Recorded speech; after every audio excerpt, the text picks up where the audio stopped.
achieve the first jhana. And then he said, which is accompanied by coarse and precise investigation, sometimes called applied and sustained thought, with well-being and bliss born of seclusion. So it had all of the jhana factors, all of the factors of stabilization. So he slipped into and he dwelled in the first jhana, where the mind is profoundly stable, very clear, and uncontaminated by the hindrances of ill will, sensual craving, excitation, dullness, uncertainty or doubt. The mind now is very supple, very, very malleable. And his full intelligence is accessible to him. He can use sustained and applied thought or coarse and subtle investigation. So the mind is now like a very well-polished telescope, ready to be directed wherever he wants. So by itself, very pleasant, quite blissful, very serene, very still, very clear.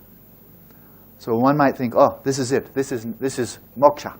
This is liberation. But he recognized, no, that's not moksha. But when he recalled, here he's 35 years old, he's recalling his experience as a youth, spontaneously entering the first jhana.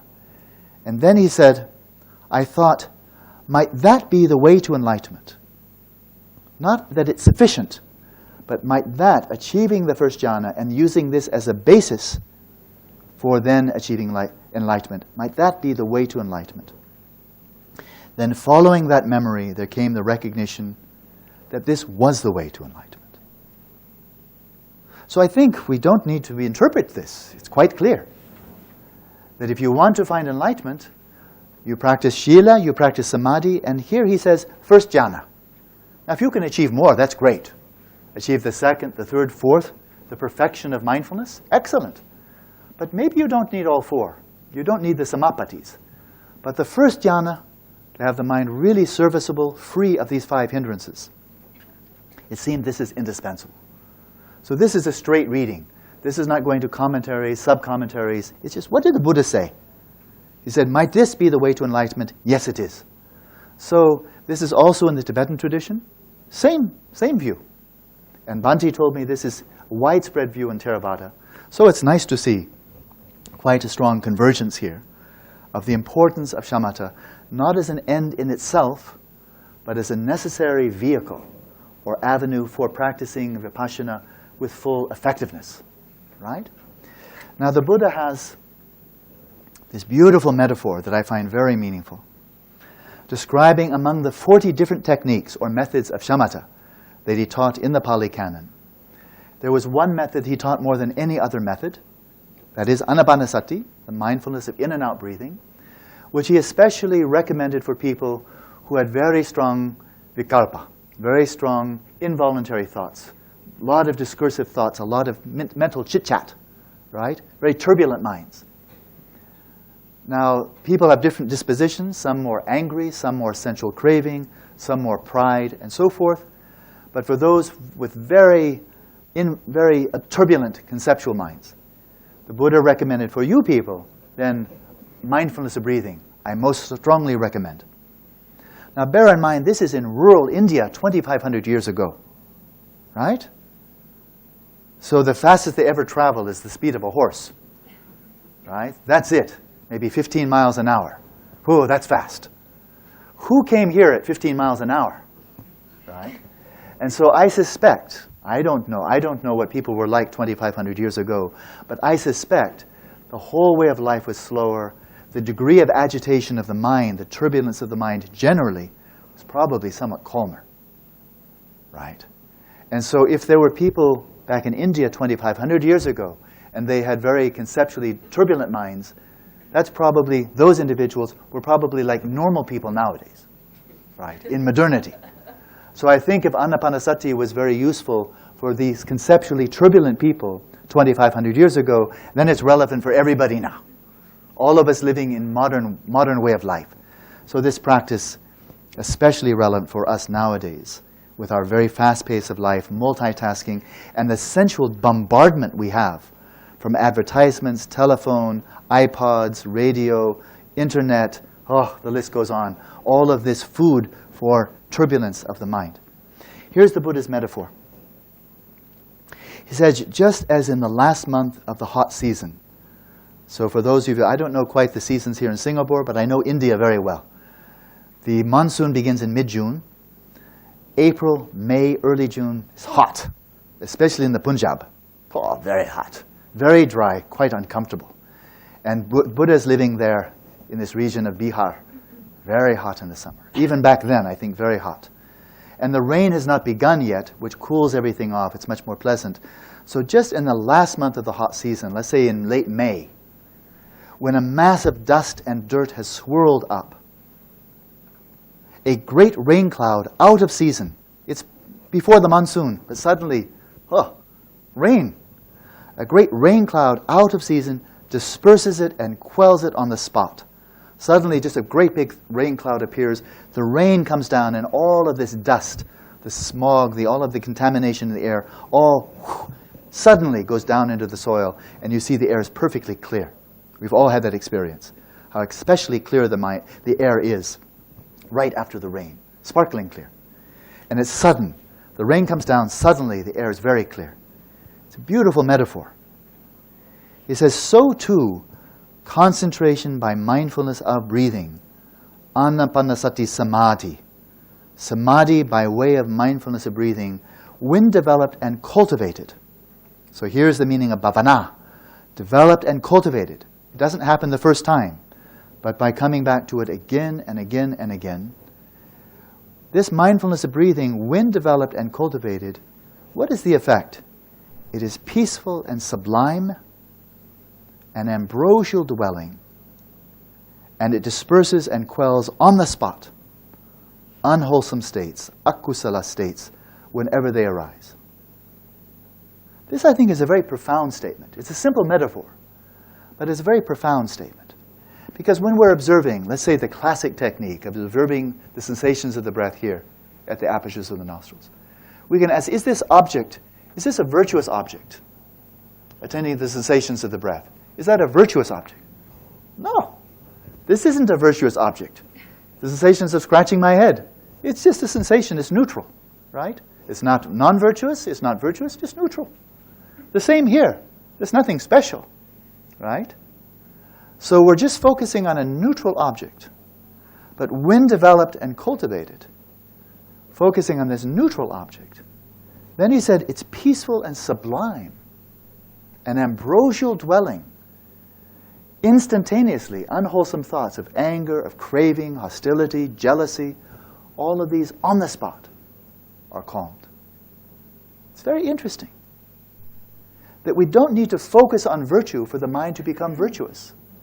But just by focusing on a neutral object here, but with continuity, with clarity, then these unwholesome or afflictive tendencies, the klesha, naturally subside.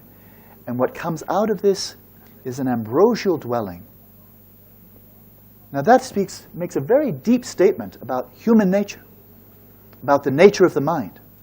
Because if you were just a philosopher, you only thought about meditation, but you never practiced it, then you'd think, okay, you're focusing on a neutral object, the mind will become very, very calm, and just equanimity, very flat, with no feeling at all, because this is not a pleasurable sensation. It's not an unpleasurable sensation. If you just think about meditation, you might think, oh, that must be happening. The mind just goes flat. Maybe very boring, because the sensation is not very interesting. But no, when you practice an ambrosial dwelling, the mind actually becomes blissful. Now that's interesting. This is not a blissful sensation. Where is this bliss coming from? Bliss must be the natural state of the mind when it's not being contaminated, strangled by excitation, by dullness, or by the other hindrances of ill will, sensual craving, and so forth. So when we just give the mind a break, just focus on something that does not arouse craving or hostility. Because we don't crave these sensations. We don't think, give me more, give me more. You know, there's just sensation. But it also does not arouse hostility or aversion. Just neutral. But just by releasing the mind from the klesha, from the imbalances of attention, bliss comes right out of the nature of awareness. So we don't have to attend to something pleasant. Some beautiful music, a happy thought, something beautiful to look at, or something very nice to touch. Bliss comes right out of the nature of the mind. I think it's a very important discovery. Final point. Stop. I'm going to stop in 1 minute. And that is, I think what is implied in this practice of mindfulness of breathing is that our own minds have an extraordinary capacity to heal and balance themselves. That is, just by focusing on this neutral object of the breathing and gently, gently overcoming the imbalances of attention, overcoming the excitation, overcoming the laxity, then gradually the mind starts to heal itself. We don't need to be so clever, like a doctor that has 100 types of medicine, but just focus on a neutral object, and as if you have a wound, so you get a cut. How can you possibly make that heal? Is there a plastic surgeon on the planet that can take your cut and actually heal it by some very clever surgery? No. You go to Beverly Hills for $10,000 an hour. Some plastic surgeon cannot heal your cut. They can cover it over, they can sew it, but they cannot heal it, right? So how do cuts ever heal? Or a broken bone, how does that ever heal, actually growing back together? But let's just take the example of a cut. What can we do? Oh, I have a cut. How can I heal? The doctors say, I can't heal it. I went to all the doctors. I can't heal the cut. So sorry. What can you do? Well, we all know. Keep it clean. Cover it. Cover it. Keep it clean. And then the body heals itself, like magic. Then we all know this. Then it cut. And maybe if it's not a very deep cut, there's not even a scar. Or even bones grow back together. It's amazing, right? We all get very accustomed to this. So we're familiar with the extraordinary capacity of the body to heal itself, but we must allow it to do so. If the bone is broken and you keep moving it, it will never heal. If you have a little cut, a little paper cut, and you let it get contaminated, get it infected, it could potentially become infected with gangrene. Go up your arm, come to your heart, and kill you, right, if it's infected. But if you just keep it clean, it heals itself. So I think this raises a very important question for all of us who would like to heal the mind of mental afflictions. How can we keep the wound of the mind that is wounded, injured by craving, hostility, and the other afflictions of the mind, how can we keep it clean and allow the mind to heal itself? And when the mind is healed, the feeling of the mind that is healed, that comes to balance, is naturally a feeling of bliss. We don't need to find something to make us blissful. We don't need to find something, acquire something to make us happy. That's hedonic pleasure that I spoke of last night. But just allow the mind to heal, restore its own balance, and bliss comes right out of the nature of the mind. So this is the inner resource, an inner resource of every sentient being. Bliss is already potentially there. And likewise, virtues. We don't need to get them from somebody else. But he says here, unwholesome states naturally, instantaneously vanish. So this is a very simple practice, but a very profound practice. And we've just scratched the surface. So with no further talk now, let's have one more session. Then we'll have some time for discussion. Okay?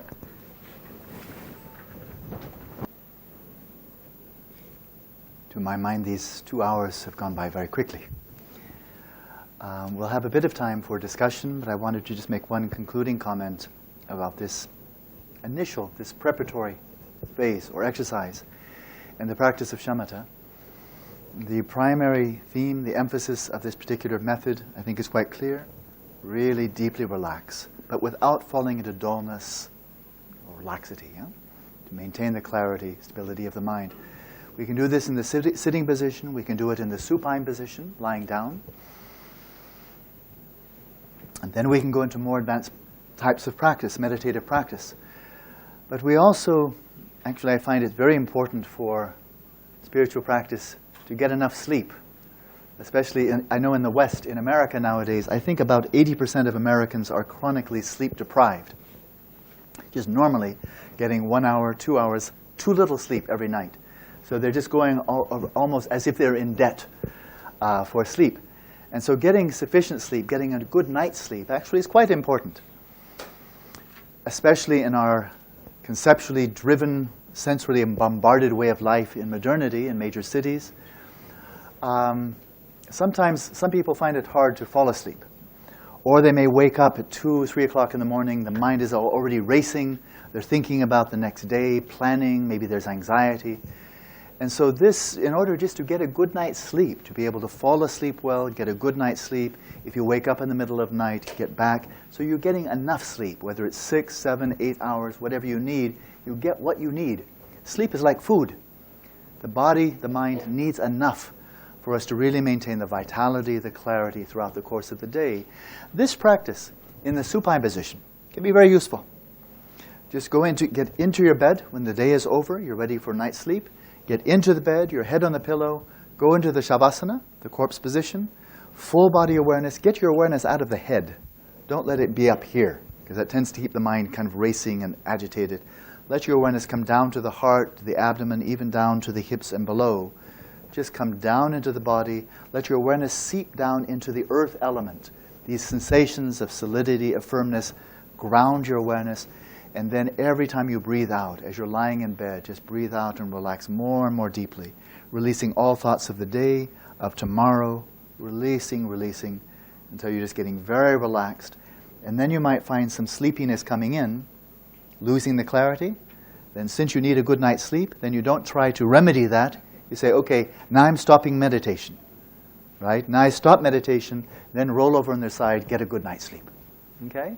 So this practice can be good for awakening and what I call ensleepening, just the opposite. Right. So, enough. So there's some comments or questions? I think I saw something come up. Please. We don't have much time. Should we really leave here at 9:30? Is that quite strict? What is the policy of your center here? Because I know also many of you, well, maybe not tomorrow you don't have to work, but some of you may have long drives. So I don't want this to go so long that you're kind of looking at the watch and thinking, when's he ever going to stop? Right?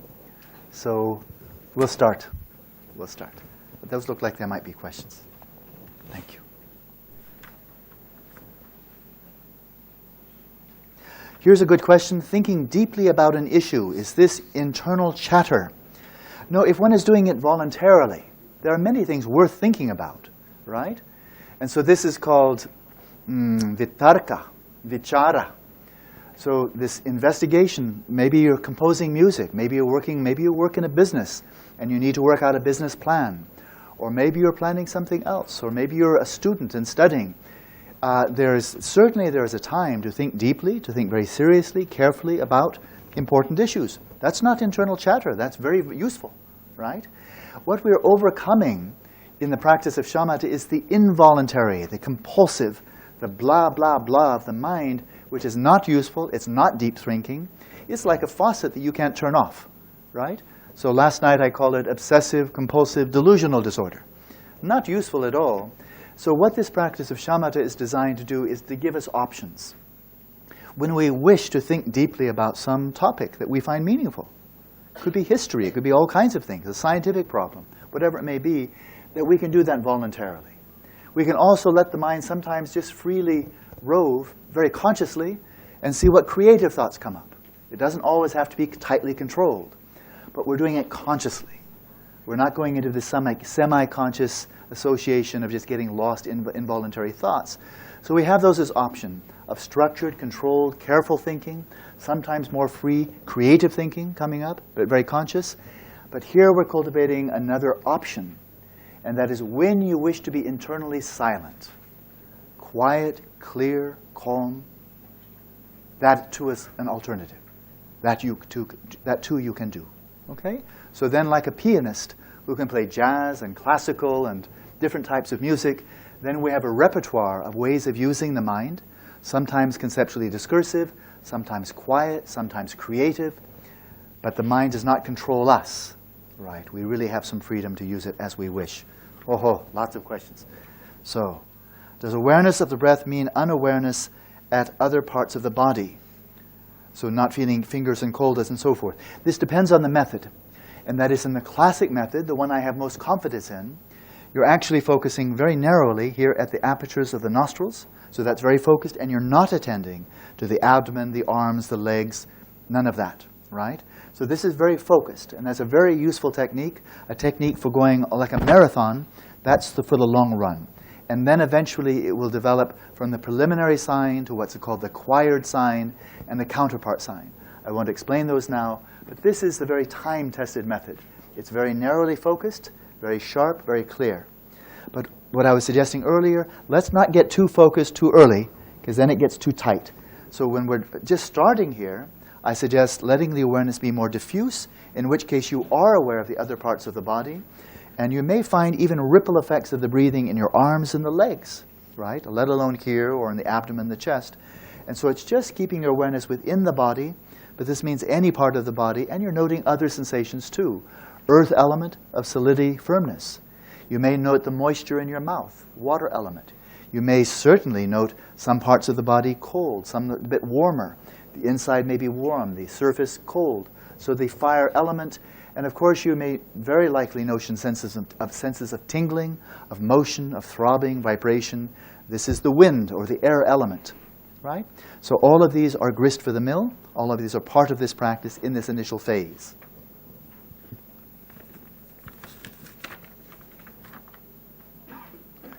What do I think of hypnotherapy as a form of relaxation? It may be useful. It may be useful. It can give rise to some kind of insight. I think you would want to find a good hypnotherapist, one who's really professionally trained, preferably a psychologist, with professional training as a clinical therapeutic hypnotherapist, and then check for yourself. Is it a path to liberation? I don't think so. But it could give maybe some insight into the nature of mind or certain memories. Could it be used in a therapeutic setting? Could it be for more relaxation? Quite possibly. Sure, why not? I've spent 100 days on retreat. I tend to control my breath in meditation. The control gets exhausting. Could you advise? I think this word is exhausting. I hope so. Yeah. There are practices that can be useful that entail controlling the breath. And these are called pranayama, right? You find these in Hinduism. You find some of these methods in Tibetan Buddhism. But from all the teachings I've had, and I want to say I've had multiple teachers trained from the Burmese tradition, from the Thai tradition, and from Sri Lanka. Among my various Theravada teachers, my primary one, in whom I really take refuge with very deep respect, reverence, is Baladgoda Andana Maitreya, with whom I trained for some months in Sri Lanka when I was a monk back in 1981. And from his instruction, all other instruction I've had also from Tibetan teachers in mindfulness of breathing. They also teach. They all teach it without controlling the breath. So if one is controlling the breath, you're really not doing this practice. Maybe it's pranayama. I also had training in pranayama in asanas from BKS Iyengar, very well-known Hindu teacher. I was with him, had personal training for 2.5 months. And so there are some regulation, but there I think you really want to have an expert teacher. Because if you're practicing pranayama without very excellent instruction and close monitoring by a very qualified teacher, by controlling the breath, you might actually do some damage. Okay? I know some people have been injured, really, the nervous system, the prana system, really thrown into imbalance by doing the practices incorrectly. So there you want to be more careful. But in the practice that I taught here, this is very not dangerous, because you're allowing the body to breathe, just to do establish its own rhythm. And I think this is really in the spirit of this practice. It's quite egoless respiration. Because you're not getting your ego, I am controlling, I am in charge, I want this, I want that. You're releasing the control and just letting the breath flow just naturally and allowing the body to establish its own equilibrium. So I think for all practices of anapanasati in the Buddhist tradition, this does not entail control, and it is exhausting, so don't exhaust yourself. When I was leading these 2-3-month retreats last year, shamatha retreats, we had people practicing 8, 10, even 12 hours a day. But they were developing a good basis in relaxation, then developing stability, not trying to go for stability with no relaxation. Relaxation, then stability, and then they were going for greater and greater clarity. And really, no one was injured. Nobody was harmed in any way from the practice. And what people found meditating even 8 or 10 hours a day, at the end of the day, they didn't feel tight, they didn't feel exhausted. They just kind of felt very mellow. And at the end of the day, feeling, I'm a bit sleepy now. Right? have a good night's sleep, and then wake up refreshed. So the practice should not exhaust. It should not leave you feeling tense or depleted. Do many people eventually experience the jhanas? In the Tibetan tradition, of course, Tibet, this is a big question. The short answer is, I think it's quite rare. I think it's quite rare. It's very rare in the Zen tradition, because Zen tradition, as such, doesn't have specific methods for developing jhana.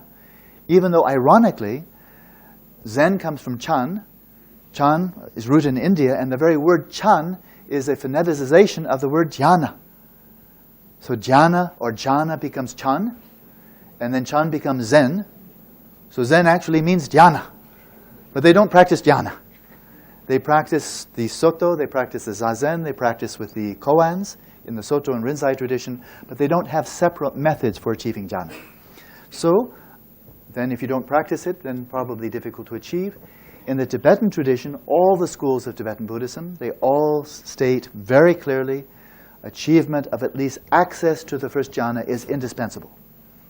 But it seems in Tibet also, people are in a hurry to go to more advanced practices, to Vajrayana, to Vipassana, to Mahamudra, to Dzogchen.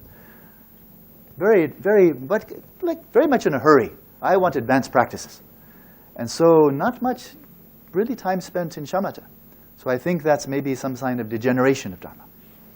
And from what I know of the Theravada tradition as well, certainly there are people practicing the jhanas, developing the jhanas, but overwhelmingly in Burma, Thailand, Sri Lanka, most people going directly for Vipassana, right? So they can get much benefit, but I think according to the teachings of the Buddha, if the Vipassana is going to be fully effective, lead you to the achievement of the path, marga, and on to liberation, you must achieve jhana too, right? So I think it's not practiced very commonly, therefore it's not very commonly achieved. There are more reasons it's rather complex, because if you're really going to achieve jhana, or let's say access to the first jhana, which in the Tibetan tradition they say if you achieve shamatha, they say you not only practice shamatha, you achieve shamatha. What are they talking about? Access to the first jhana, access, which is threshold, right on the cusp, right? Not fully dwelling in jhana, but not simply in the kama dhatu, in the desire realm. So it's right on the threshold between the two. In order to achieve that degree of samadhi, you probably need to meditate with great discipline, in a very conducive environment, totally focus on this practice for 1-2 years, something like that. Very difficult to do this for 2 hours a day, and then do many other things for another 14 hours a day. Very difficult to really develop along the path of shamatha and achieve jhana. Difficult. So this does not mean it's not a waste, that it's not useful. It's useful, like more in sense of mental hygiene, to maintain an overall greater balance of the mind, a greater clarity, greater presence. This is overall very good, and it will support all other practices. Tibetan Buddhist practice, Dzogchen, Mahamudra, Zen, Vipassana, all of these, very supportive. So this is a great passion of mine, a great yearning of mine. You may have heard that we are starting a retreat center on the island of Phuket. And we'll start running 80-day retreats in April of 2010. And we'll start with shamatha and the 4 Brahma Viharas, loving kindness, compassion, empathetic joy, and equanimity. I think in 80 days you can really learn how to do the practice very well and get some really good experience.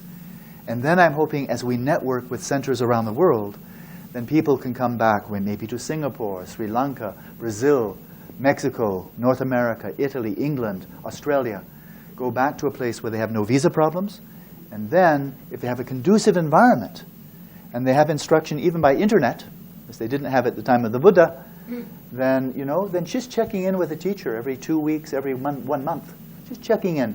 And if you have any problems, then get on your cell phone or just email, and then get instruction. I think within 1-2 years of very dedicated practice, this should be possible. But you need an environment. You really need a very supportive environment that's quiet, that's clean, good food, very simple. Some natural beauty would be very nice. So I think it's rare, but that's because the environments are rare. It's rare to find teachers.